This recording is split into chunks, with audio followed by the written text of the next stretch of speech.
A return visit for us here in the crew to beautiful Walkerton, Indiana. This is the Murray Botanical Gardens.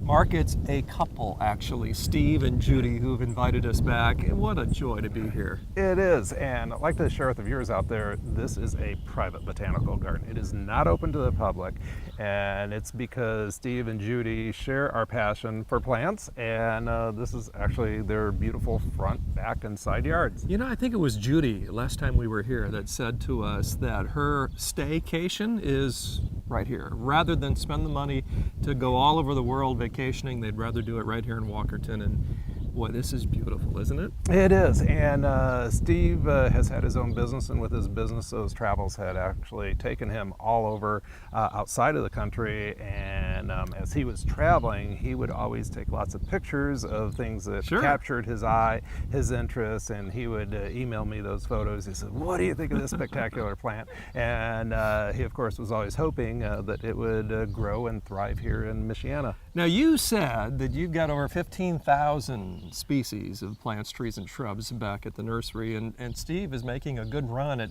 getting as many of those in here, isn't he? He has.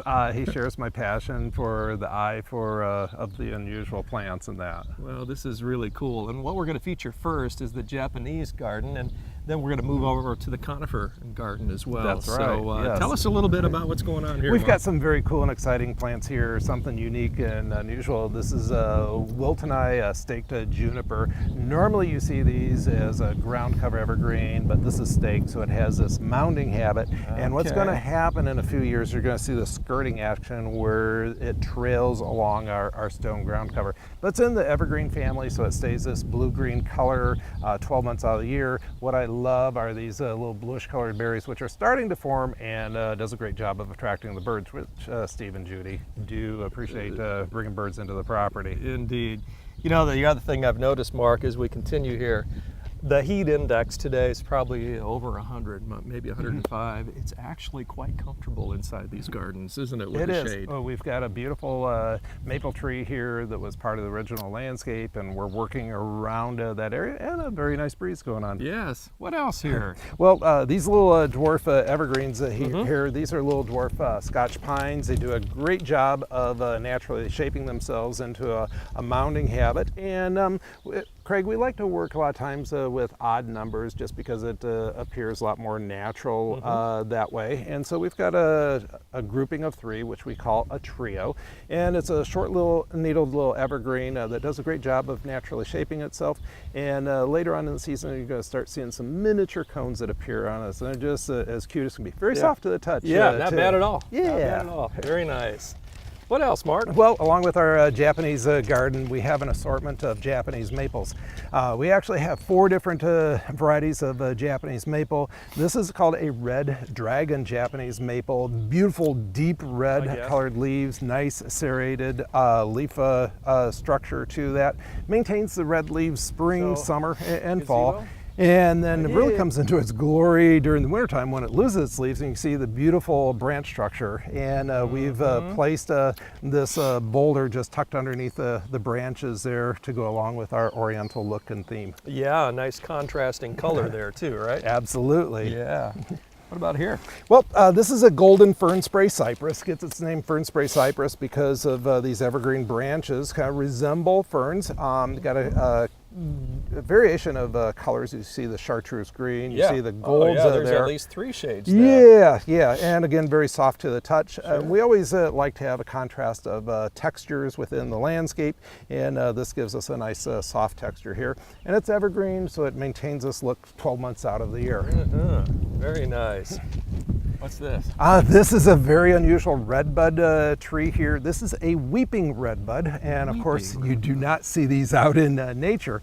Now it does bloom with the common typical redbud-like type of flowers, and it does have the common redbud shaped leaf, which is a heart shape, and so that makes it very special. But what's unusual is the weeping branch structure and the burgundy coloration that you see in the leaves. And you know, just with the little breeze going going on here. I love how you see kind of the pink undertones of the bottom of the leaf here. But puts on a nice show for the Murrays here.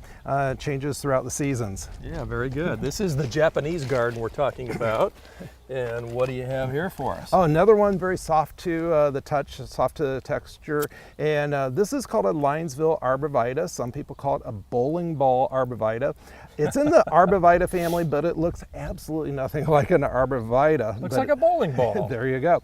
And it gets that name because it does this perfectly round shape naturally on its own. But it's also in the evergreen family and stays very small, dwarf, and compact, and for that reason it's low maintenance. Yeah, I like it.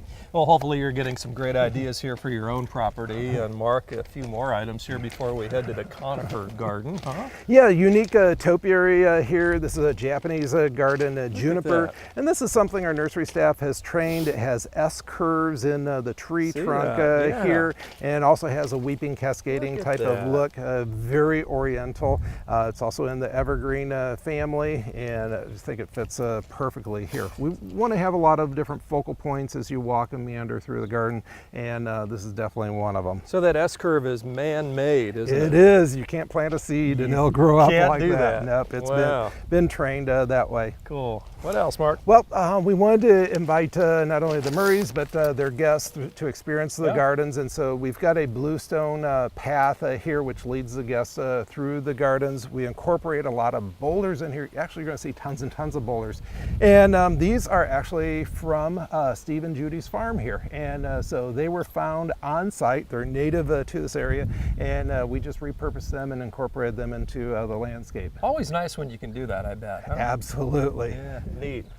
Well, as we make our way toward the conifer garden, maybe a couple more to mention here. Yeah, little dwarf Weigela here. Most Weigelias get 6 to 8 feet in height. This is a little miniature version that only gets 12, 15 inches in height. Hey, nice chair there. Yeah, you noticed that. Huh? Yeah, and this will put on a nice show in the spring, summer, and fall with pink trumpet-shaped flowers which attract hummingbirds and butterflies. Well, make some mention about over here as we cross into the other garden, the conifer garden. A lot of evergreens here. Yes, so conifer, that means cone bearing, and it's evergreens that bear cones. And so this is a unique island bed here, just of a mix of different types of evergreens. The first one I wanted to share with the viewers out there is this very special weeping white pine. It's called a Niagara Falls weeping white pine, and it's because it stays low to the ground, but this beautiful pendulous like type of branch structure.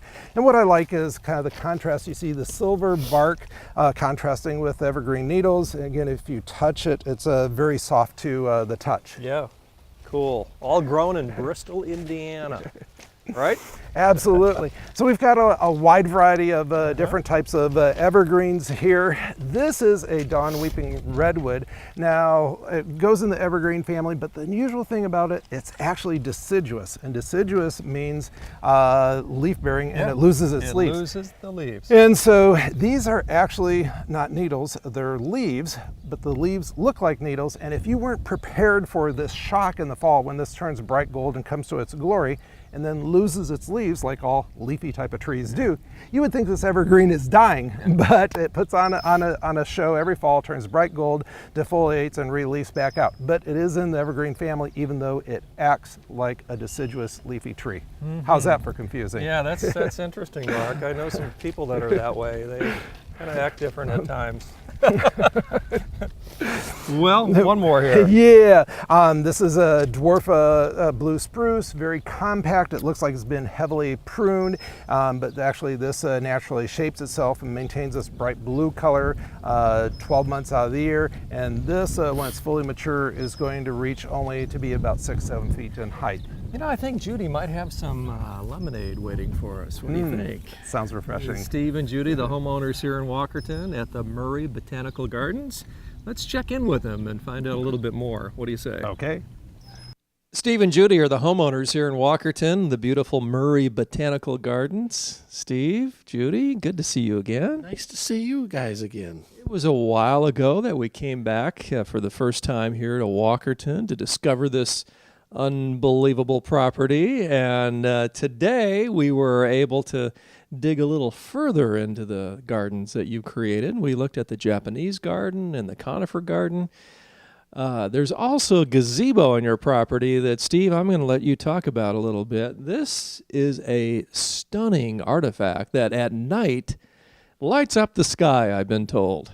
Yes, yes. In the evening, the lights of the fountain turn the gazebo to gold. It just glows at night. And then with the big mature silver maple that we have, the underside of the leaves just reflect all that silver in the night. It's just magical. Wow. It really is. And of course, the goldfish with the lights in there, you can watch them better, right? Yeah. We like sitting out there. You can tell. Yeah, and when you're sitting on the porch, you're actually closest to the Japanese garden, and that's kind of a neat attraction at night too, I would think, right? Yes, we have such variety there in texture and color. With the setting of the sun, some of the reds just absolutely go to colors you just can't describe. It's wonderful. And the conifer garden has some season-long interest, not only through the summer, but fall and into the winter, I bet. Yes, we have such variety. Some of them never really turn green. They stay that nice yellow.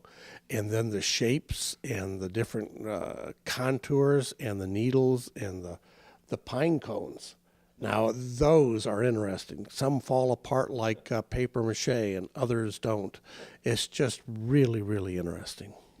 Well, we had a lot of fun here, and we're going to make another trip back here real soon to discover even more at the Murray Botanical Garden. And again, thank you to both Judy and Steve for being with us here today. Appreciate your hospitality, and looking forward to the pecan pie coming up here soon. Thank you. Good. Thanks, guys. Appreciate it. Much more coming up on the program. Stay with us. We'll be right back.